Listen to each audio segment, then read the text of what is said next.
जय हिंद दोस्तों, आप सभी का इस वीडियो में स्वागत है। आज हम CTET, UPTET, DSSB, KVS, NVS तथा सभी शिक्षक भर्ती परीक्षाओं के लिए सीटीपी यानी बाल विकास का अत्यंत महत्वपूर्ण विषय पढ़ने वाले हैं। बुद्ध की अवधारणा एवं हावर्ड गार्डनर का बहुबुद्धि सिद्धांत, जो कि एग्जाम की दृष्टि से बहुत ही महत्वपूर्ण है। इस टॉपिक से लगभग हर शिक्षक भर्ती परीक्षा में प्रश्न पूछे जाते हैं, लेकिन आज हम केवल परिभाषाएं नहीं पढ़ेंगे बल्कि वास्तविक जीवन के उदाहरणों से समझेंगे कि बुद्धि वास्तव में क्या होती है। समझेंगे। जब हम बुद्धिमान व्यक्ति की कल्पना करते हैं तो अक्सर हमारे मन में वह छात्र आता है जो गणित में 100 नंबर लाता है। लेकिन क्या केवल वही बुद्धिमान है? जो बच्चा बहुत अच्छा गाता है, जो बहुत अच्छा चित्र बनाता है, जो खेलों में उत्कृष्ट है, क्या वे बुद्धिमान नहीं है? यहीं से आज पूरा का अध्याय शुरू होता है। बुद्धि क्या है? वास्तव में बुद्धि किसे कहते हैं? बुद्धि वह शक्ति है जिसके माध्यम से व्यक्ति सोचता है, समझता है, तर्क करता है, समस्या का हल करता है, निर्णय लेता है और नई परिस्थितियों में स्वयं को ढालता है। नई परिस्थितियों के अनुसार स्वयं को उसके ज़रूरत के हिसाब से स्वयं को ढालता है। इसे ही हम बुद्धि कहते हैं। मान लीजिए दो बच्चे हैं, जंगल में कहीं रास्ता भटक गए। पहला बच्चा घबराने लगता है, जबकि दूसरा बच्चा ने आसपास देखा, दिशा पहचानी, लोगों से मदद मांगी और सुरक्षित बाहर निकल आए।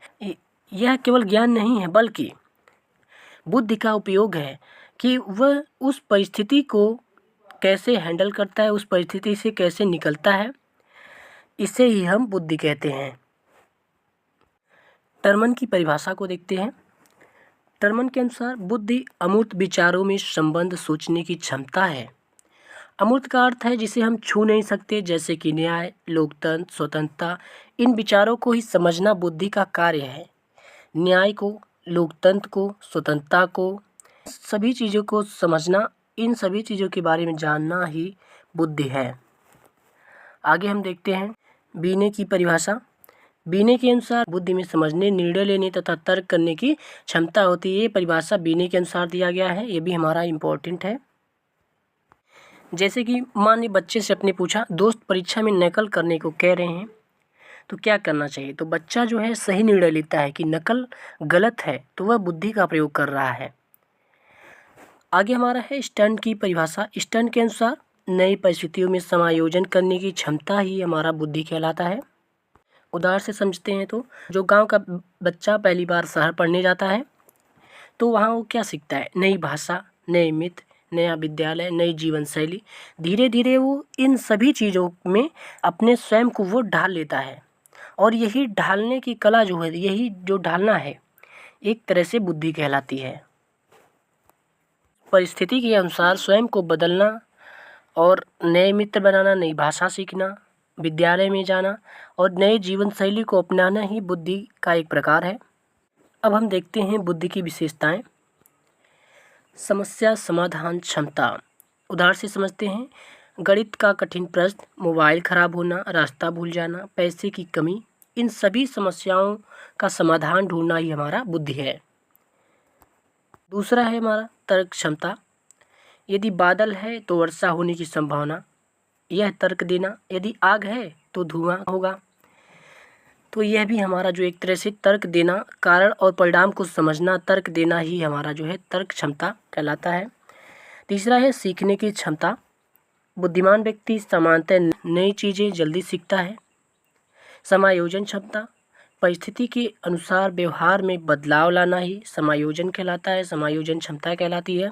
यह भी एक बुद्धि का प्रकार है। लेकिन समझते हैं कि उच्च बुद्धि मतलब कि सफलता निश्चित नहीं। बुद्धि का मतलब एक बच्चा बुद्धिमान है लेकिन मेहनत नहीं करता। दूसरा बच्चा औसत बुद्धि का है लेकिन प्रतिदिन 8 घंटा पढ़ता है। और कई बार दूसरा बच्चा अधिक सफल हो जाता है। पारंपरिक दृष्टिकोण की समस्या। पहले माना जाता था जो गणित और भाषा में अच्छा है वही बुद्धिमान माना जाता था, लेकिन यह विचार गलत साबित हुआ। जैसे कि हम समझ सकते हैं कि जैसे सचिन तेंदुलकर हैं, पढ़ाई में टॉपर नहीं थे लेकिन क्रिकेटर में वो एक महान व्यक्ति बन गए हैं। इसी प्रकार जो है हमारा उच्च बुद्धि का मतलब सफलता निश्चित नहीं होता है कि सफलता की कोई व्यक्ति यदि उच्च बुद्धि का है तो सफल ही होगा। अब हम देखते हैं बुद्धि को प्रभावित करने वाले कारक को कि कौन कौन से कारक हैं जो बुद्धि को प्रभावित करते हैं। तो सबसे पहला हमारा वंशानुक्रम, हेरिडिटी जिसे कहते हैं, जो बुद्धि को प्रभावित एक तरह से माता पिता दादा दादी का भी बच्चों पर जो है वंशानुक्रम प्रभाव पड़ता है। दूसरा है इन्वायरमेंट यानी वातावरण, बच्चों की बुद्धि को जो है वातावरण भी प्रभावित करता है कि बच्चा किस माहौल में रहता है, कैसा वहाँ का वातावरण है, कैसे परिवार के लोग हैं, घर के लोग हैं, समाज के लोग हैं। तो इस तरह से वातावरण का भी बच्चे की बुद्धि पर प्रभाव डालता है, प्रभावित करता है। तीसरा हमारा है न्यूट्रिशन, पोषण, बच्चा स्वस्थ है कि नहीं स्वस्थ है, क्या खाता है, इस पर भी जो बुद्धि प्रभावित होती है इस चीज़ से भी। आगे हमारा है 4th नंबर शिक्षा।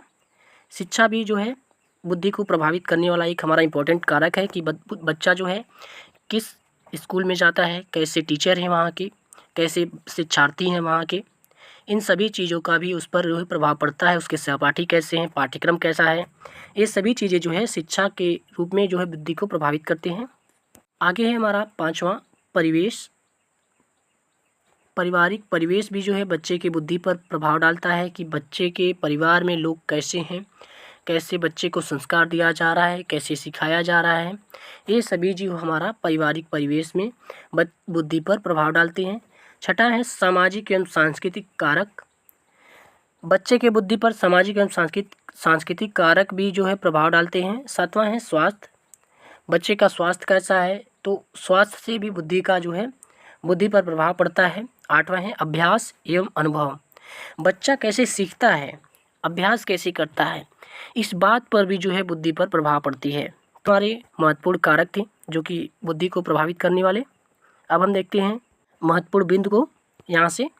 तो वंशानुक्रम हमारा जो है क्षमता देता है और वातावरण उसे जो है विकसित करता है। ये इंपॉर्टेंट पॉइंट है एग्जाम के दृष्टि से। वंशानुक्रम क्या करता है, क्षमता देता है बच्चे को, बुद्धि को, और वातावरण उसे विकसित करता है, बुद्धि को विकसित करता है। आगे देखते हैं बुद्धि लब्धि का वर्गीकरण। तो हम देखते हैं कि IQ स्तर और दूसरा हमारा है श्रेणी। तो 140 से ऊपर वाला जो IQ का बच्चा होगा वो प्रतिभाशाली होगा, जीनियस होगा। और 120 से 139 बुद्धि लब्धि यानी IQ वाला बच्चा जो होगा वो अत्यंत तीव्र होगा, शार्प होगा। और 110 से 119 के बीच वाला जो बच्चा होगा वो तीव्र बुद्धि का होगा।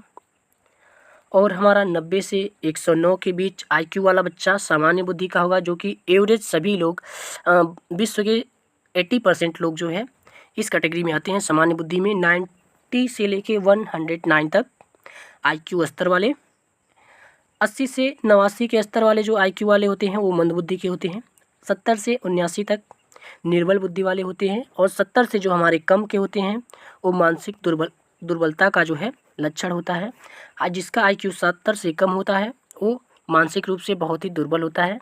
तो ये हमारा जो है IQ, किस बालक में कितना IQ है और वह किस श्रेणी में आता है ये भी हमने देख लिया। अब हम IQ का सूत्र को देखते हैं। IQ को कैसे निकाला जाता है। सूत्र हमारा है IQ बराबर होता है, बुद्धि लब्धि बराबर होता है मानसिक आयु बटे वास्तविक आयु इंटू 100। ये हमारा जो है सूत्र होता है IQ निकालने का। बुद्धि लब्धि बराबर यानी IQ बराबर मानसिक आयु बटे वास्तविक बच्चे की वास्तविक आयु इंटू 100। इसके द्वारा बुद्धि लब्धि को निकालते हैं। यहाँ से IQ से हमारा इंपॉर्टेंट जो फैक्ट है वो 90 से 109 IQ वाला जो बच्चा होता है जो कि सामान्य बुद्धि माना जाता है। और इस सामान्य बुद्धि में जो है विश्व के लगभग 70 से 80% लोग आते हैं 90 से 109 IQ वाले व्यक्ति। अब हम देखते हैं हार्वर्ड गार्डनर का बहुआयामी बुद्धि सिद्धांत यानी बहुबुद्धि सिद्धांत देखते हैं। बच्चे हार्वर्ड गार्डनर ने 1983 में जो है यह सिद्धांत दिया था। उनकी पुस्तक फ्रेम्स ऑफ माइंड में उन्होंने 8 प्रकार की बुद्धि का वर्णन किया है। हार्वर्ड गार्डनर ने 1983 में यह सिद्धांत दिया था। उन्होंने कहा बुद्धि एक नहीं बल्कि अनेक प्रकार की होती है। तो उन्होंने सबसे पहले बुद्धि को बताया था। सबसे पहली बुद्धि है भाषाई बुद्धि। तो ऐसे बच्चे जो है कहानी लिखते हैं, कविता लिखते हैं, भाषण देते हैं, बहस करते हैं। भाषाई बुद्धि वाले व्यक्ति जो होते हैं वो लेखक बनते हैं, कवि बनते हैं, पत्रकार, शिक्षक, इस प्रकार जो है भाषाई बुद्धि वाले व्यक्ति जो है बनते हैं। भाषा के बारे में उनकी रुचि होती है, वो कहानी लिखना पसंद करते हैं, कहानी पढ़ना पसंद करते हैं, कविता लिखना पसंद करते हैं और अच्छे वो भाषण देते हैं, बहस करते हैं। इम्पोर्टेंट चीज़ों पर। तो दूसरा हमारा है तार्किक गणितीय बुद्धि। तार्किक गणितीय बुद्धि वाले बच्चे पहेलियाँ हल करते हैं, गणित को लगाना पसंद करते हैं, पैटर्न पहचानना पसंद करते हैं। इन चीज़ों में उनकी रुचि अधिक होती है और इस प्रकार के जो व्यक्ति होते हैं वो वैज्ञानिक बनते हैं, इंजीनियर बनते हैं, गणितज्ञ बनते हैं, साइंटिस्ट, इंजीनियर और गणितज्ञ मैथमेटिशियन बनते हैं। इस प्रकार के बुद्धि वाले व्यक्ति ये सभी चीज़ें बनते हैं। आगे हम देखते हैं, तीसरा हमारा है दृश्य स्थानिक बुद्धि। ऐसे बुद्धि वाले व्यक्ति चित्रकारी अच्छी करते हैं, वास्तुकार होते हैं, डिजाइनर होते हैं, फोटो देख सकते हैं। तो इस प्रकार के बुद्धि वाले व्यक्ति चित्रकारी उनमें उनकी रुचि होती है, अच्छे चित्रकार होते हैं, मैप बनाते हैं, जो घर का डिजाइन होता है, ये सभी जो है इस प्रकार की चीज़ें करने में उनको आसानी होती है। वो चौथा हमारा है संगीतमय बुद्धि। इसमें जो है इस प्रकार के बुद्धि वाले व्यक्ति गायक बनते हैं, संगीतकार बनते हैं, वादक बनते हैं। वो संगीत की लय को, पैटर्न को पहचानते हैं। इस प्रकार के बुद्धि वाले संगीत के बारे में उनकी रुचि अधिक होती है, संगीत के सभी पैटर्न को पहचानते हैं। वे गायक बनते हैं, संगीतकार बनते हैं, वादक बनते हैं। तो इस प्रकार के व्यक्ति इसके अंतर्गत आते हैं। पांचवा है शारीरिक गतिशील बुद्धि। इस प्रकार की बुद्धि वाले व्यक्ति खिलाड़ी बनते हैं, नर्तक बनते हैं, अभिनेता बनते हैं, जिम्नास्टिक बनते हैं। ये हमारा पांचवा हो गया। आगे हम देखते हैं, अंतर्वैयक्तिक जो बुद्धि का प्रकार होता है वो दूसरों को समझता है, दूसरों के बारे में जानता है। और जैसे कि इस प्रकार के व्यक्ति जो होते हैं नेता बनते हैं, शिक्षक बनते हैं, समाजसेवी बनते हैं। ऐसे व्यक्ति जो वाद विवाद करते हैं, अच्छे वाद विवाद करते हैं और डिबेट करते हैं, अंतर्वैयक्तिक बुद्धि वाले व्यक्ति, तो भविष्य में नेता, शिक्षक, समाजसेवी इस प्रकार के रूप में वो बनते हैं।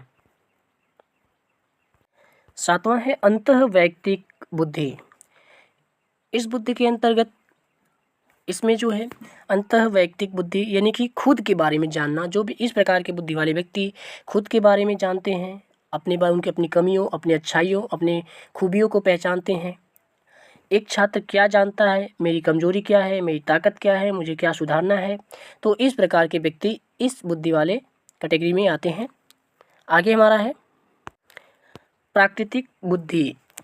प्राकृतिक बुद्धि जो होता है इसके अंतर्गत किसान, पर्यावरणविद, जीव वैज्ञानिक, इस प्रकार के बुद्धि वाले व्यक्तियों को नेचर से प्रेम होता है, पेड़ पौधों से प्रेम होता है, वो इन्वायरमेंट से लगाव रहता है। ऐसे व्यक्ति जैसे कि शिकारी, किसान, पर्यावरणविद, जीव वैज्ञानिक इसके अंतर्गत प्राकृतिक बुद्धि के अंतर्गत आते हैं। तो ये हमारा बुद्धि के प्रकार थे गार्डनर के अनुसार जो कि हमने देखा। अब हम देखते हैं जो कि सीटेट, यूपीटेट सभी शिक्षक परीक्षाओं में प्रीवियस ईयर पूछे गए क्वेश्चन को देखते हैं कि किस प्रकार के क्वेश्चन पूछे गए हैं। अब हम देखते हैं प्रश्न हमारा। क्वेश्चन नंबर फर्स्ट हमारा है, बहुआयामी बुद्धि सिद्धांत किसने दिया था। तो इस क्वेश्चन का राइट आंसर क्या हो जाएगा। ऑप्शन ए बी ने, बी गार्डनर, सी पियाजे, डी कोहलबर्ग। तो इसका राइट आंसर हमारा बी हो जाएगा। गार्डनर के अनुसार बहुआयामी बुद्धि सिद्धांत दिया जाता है जो कि 1883 ईस्वी में, जो कि 1983 ईस्वी में। तो ऑप्शन हमारा बी वाला राइट हो जाएगा। नेक्स्ट क्वेश्चन है, गार्डनर का सिद्धांत किस वर्ष आया था। इस क्वेश्चन का राइट आंसर क्या होगा। तो अभी हमने आपको बताया इस क्वेश्चन का राइट आंसर ए हो जाएगा। 1983 में गार्डनर का सिद्धांत आया था, बहुबुद्धि सिद्धांत का। अगला प्रश्न है क्वेश्चन नंबर 3, लेखक में कौन सी बुद्धि प्रमुख होती है। इस क्वेश्चन का राइट आंसर हमारा क्या हो जाएगा। तो ऑप्शन ए है भाषाई, बी प्राकृतिक, सी संगीत में, डी दृश्य। तो इसका राइट आंसर ये हो जाएगा। गार्डनर के अनुसार भाषाई बुद्धि प्रमुख होती है, तो राइट आंसर हमारा ये हो जाएगा। अगला प्रश्न है क्वेश्चन नंबर 4, वैज्ञानिक में प्रमुख बुद्धि होती है। तो इसका राइट आंसर क्या हो जाएगा। ऑप्शन ए संगीत में, बी तार्किक गणितीय, सी प्राकृतिक, डी भाषाई। तो इसका राइट आंसर बी हो जाएगा। तार्किक एवं गणितीय बुद्धि जो होता है वैज्ञानिकों में प्रमुख होता है। अगला प्रश्न हमारा है क्वेश्चन नंबर 5 है, चित्रकार में कौन सी बुद्धि जो है होती है। तो इसका राइट आंसर क्या हो जाएगा। दृश्य स्थानिक, बी संगीत में, सी भाषाई, डी प्राकृतिक। तो इसका राइट आंसर ए हो जाएगा। दृश्य स्थानिक बुद्धि जो होती है चित्रकार के अंदर विद्यमान होती है। क्वेश्चन नंबर 6 है, गायक में कौन सी बुद्धि होती है। इसका राइट आंसर क्या होगा। ऑप्शन ए संगीत में, बी भाषाई, सी प्राकृतिक, डी तार्किक। तो इसका राइट आंसर ये हो जाएगा। संगीत में बुद्धि गायक में होती है। अगला प्रश्न है, खिलाड़ी में कौन सी बुद्धि होती है। इसका राइट आंसर क्या हो जाएगा। शारीरिक गतिशील, बी दृश्य, सी भाषाई, डी प्राकृतिक। तो इसका राइट आंसर ये हो जाएगा। शारीरिक गतिशील बुद्धि जो है खिलाड़ी में विद्यमान होती है। अगला प्रश्न है क्वेश्चन नंबर 8 हमारा है दूसरों को समझने की क्षमता। इसका राइट आंसर क्या हो जाएगा? अंतर्वैयक्तिक, बी अंतर्वैयक्तिक, सी प्राकृतिक वैयक्तिक, डी दृश्य। तो इस क्वेश्चन का राइट आंसर हो जाएगा ऑप्शन बी वाला, इंटरपर्सनल, जो कि अंतर्वैयक्तिक व्यक्ति जो है दूसरों को समझने की क्षमता उनमें होती है। अंतर्वैयक्तिक क्या होता है? जो स्वयं को समझता है, अपनी कमियों को जानता है, उसे अंतर्वैयक्तिक कहते हैं। और अंतर्वैयक्तिक जो दूसरों को समझता है उसे ही हम अंतर्वैयक्तिक कहते हैं। अगला प्रश्न हमारा है क्वेश्चन नंबर 9, स्वयं को समझने की क्षमता। तो हमने अभी आपको बताया इस क्वेश्चन का राइट आंसर ये हो जाएगा अंतर्वैयक्तिक। ऑप्शन नंबर हमारा ए हो जाएगा, अंतर्वैयक्तिक। जो स्वयं को समझता है अंतर्वैयक्तिक होता है, और जो दूसरों को अच्छे से समझता है उसे अंतर्वैयक्तिक कहते हैं। तो इस क्वेश्चन का राइट आंसर ये हो जाएगा। अगला प्रश्न है क्वेश्चन नंबर 10, गार्डनर के अनुसार प्रत्येक बच्चा कैसा होता है? तो इस क्वेश्चन का राइट आंसर क्या हो जाएगा? समान बुद्धि वाला है। बी केवल गणित में अच्छा होना चाहिए। सी किसी न किसी क्षेत्र में प्रतिभाशाली होता है। डी IQ से ही मापा जा सकता है। इस क्वेश्चन का राइट आंसर क्या होगा? तो इस क्वेश्चन का राइट आंसर हमारा सी हो जाएगा। तो इस क्वेश्चन का राइट आंसर हमारा सी हो जाएगा, किसी न किसी क्षेत्र में प्रतिभाशाली होता है। तो जो 10 इंपॉर्टेंट क्वेश्चन थे हमने देख लिए हैं। आपको ये वीडियो कैसा लगा? वीडियो यदि अच्छा लगा तो वीडियो को लाइक और हमारे चैनल को सब्सक्राइब कर दीजिए, जिससे आपको इसी प्रकार की वीडियो मिलती रहे CTP की। मिलेंगे नेक्स्ट वीडियो में, तब तक के लिए जय हिंद, धन्यवाद।